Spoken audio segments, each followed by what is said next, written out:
Yo, yo, yo, another guitar lesson here for you.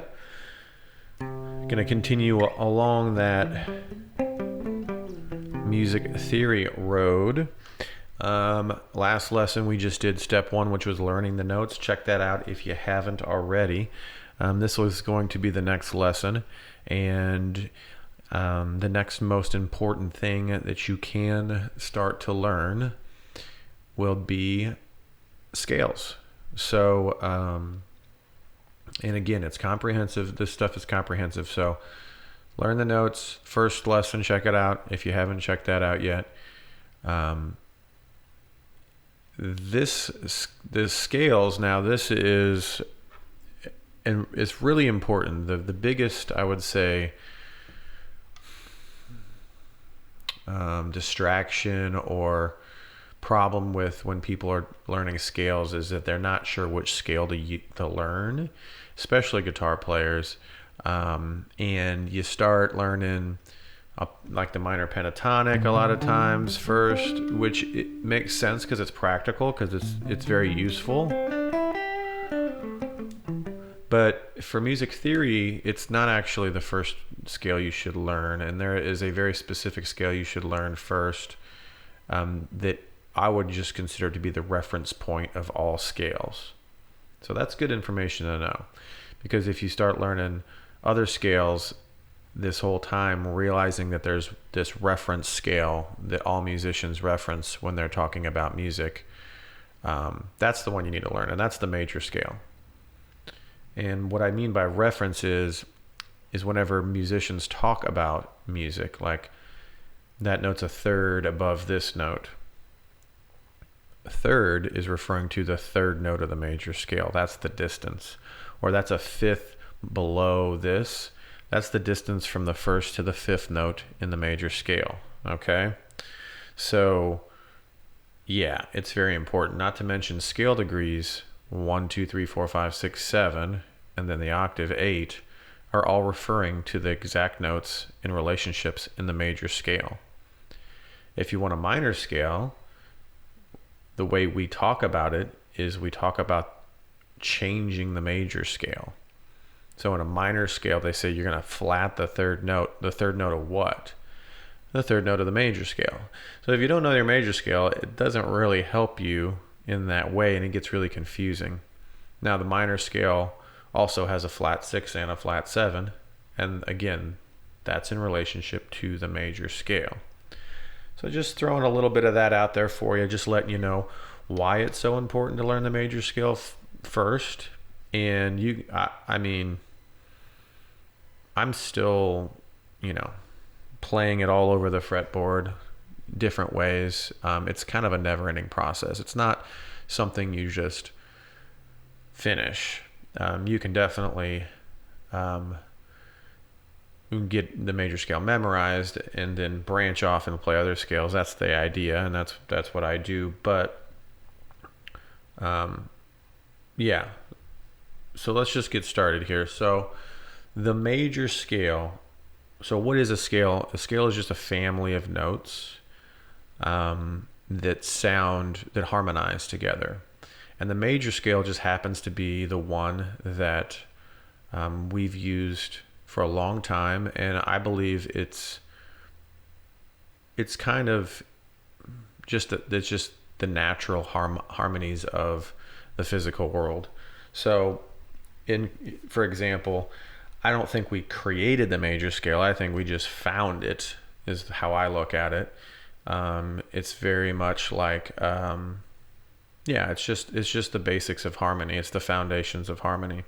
So there's 7 notes in the major scale, and the 8th note would be the first note of the next octave, the next octave being the next group or the next register. And basically what we need to know before we start, the only thing you really need to know to be able to play the major scale, now that you know the notes, is intervals. And we're not going to go over all the intervals. We're just going to go over 2 intervals, the 2 smallest intervals, and these are the only 2 intervals you need to know in order to play a major scale. So we call these a half step and a whole step. So if you've got your instrument This is a really easy way to take a look at it. If I'm on F, the first note on the E string, and I want to go up a half step, that's the smallest distance I can move. So that would be 1 fret. Okay? So that's F to F sharp or G flat. Now if I want to go up a whole step, that's just the next smallest. So it's just a little bit bigger than a half step. It's twice the distance. So that's 2 frets. So F to G would be a whole step. Now those are the 2 distances that we use to build the major scale. Okay? So the first thing we're just going to look at C major. And the best way to look at it is going to be one string, because you can really clearly see the intervals, and this is going to really help you build that foundation, because that's what I'm all about. That's what we're all about as a teacher. You know, the stronger foundation you have, the easier it is to understand new information, and the more information you can start to incorporate into your playing and understanding. So C, we're going to grab the C here on the B string. It's going to be the first fret. And so here's the order of the intervals. It's going to go whole step. So we would go to a D. That's the first and second note of the major scale. 1, 2, and then another whole step to the third note, E. Half step to F, whole step to G, whole step to A, whole step to B, half step to C. This is another C. And then, of course, the pattern just starts over again. So we got whole, whole, half, whole. And then I ran out of room. Can bend it. There we go. So, yeah. So that's the scale. Now, that is going to show up in other ways on your guitar. For example, if I play it here, we would practice it 1. And now I'll say scale degrees and then I'll say notes because they're both important. 1, 2, 3, 4, 5, 6, 7. Octave. 1 or 8, however you want to look at it. 8, 7, 6, 5, 4, 3, 2, 1. Or we can think of it in the terms of notes. C, D, E, F, G, A, B, C. All natural notes. C, B, A, G, F, E, D, C. Okay? So you want to know, like I said, obviously it's important to know the notes and, you know, continue to work with that. But this is also where another bit of information is going to start to come in your music theory journey here, which is scale degrees. And scale degrees are really defining the interval so that what you hear. And so I'm just going to run through that real quick so you guys can understand that.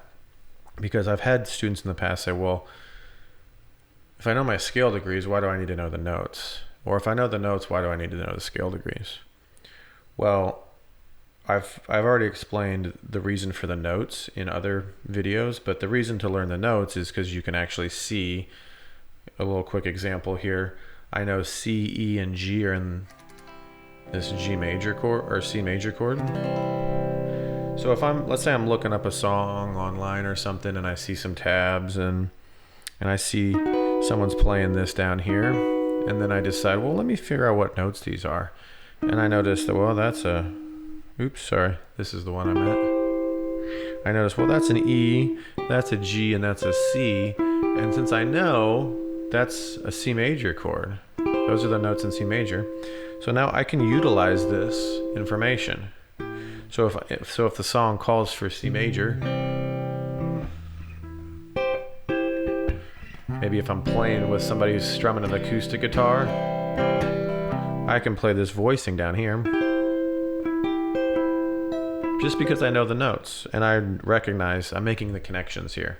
So the notes are a way to connect all the dots, which is the biggest thing for almost all of my adult students that have been playing guitar They come to me and they just say they don't understand it. They want to understand. And I'm just like, okay, well, let's connect all the dots. Learn the notes. You'll be able to connect the dots really quickly because you'll start to see how the relationships form across the fretboard. So that's why you learn the notes. The scale degrees tell you what you're hearing. So for example, if I played this,